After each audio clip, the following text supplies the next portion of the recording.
most important thing to remember today, and as I drone on, is that this is a day for the students, for the graduates. It's not for the university, it's not even for the parents, and it's not for an old man like me.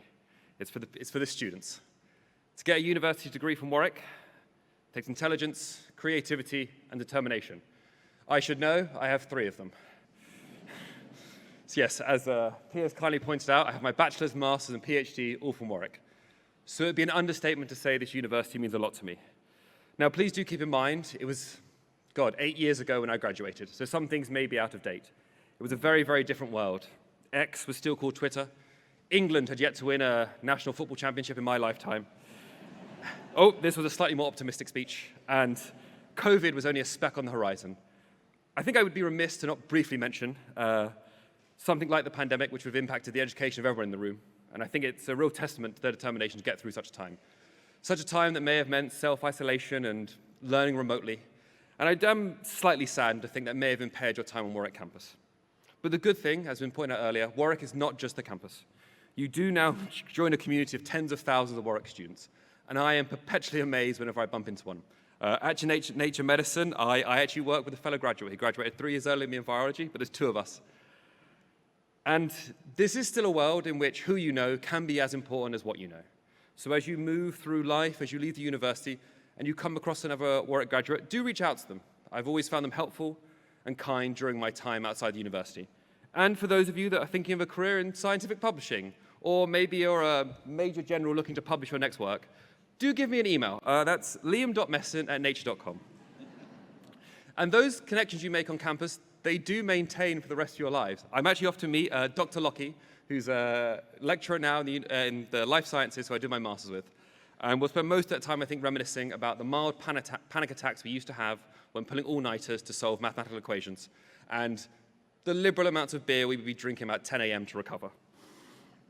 And that's enough about the past. It's my immense privilege to pass on what I hope will be wisdom. Now, first, I'd like to reiterate that everyone in this room has worked incredibly hard to get to where they are. But if we're being honest with ourselves, we didn't do it alone. We all can think of one person that's helped us on our journey. It may be a teacher that believed in us when no one did, a parent consoling us in tears when we're thinking of quitting a PhD. It might be a friend that provided a joke at just the right moment to lift our spirits. And it might be our beloved holding us in the middle of the night when nothing else seems right. My very own beloved is sitting up front here. And so for those of you, when you go forward, you are now successes. But do not hesitate to lend out a hand to anyone else that might be coming through. And for those of you in the audience that feel you truly received no help, that you truly were an island, will be the person you wish you could have had when you were coming through.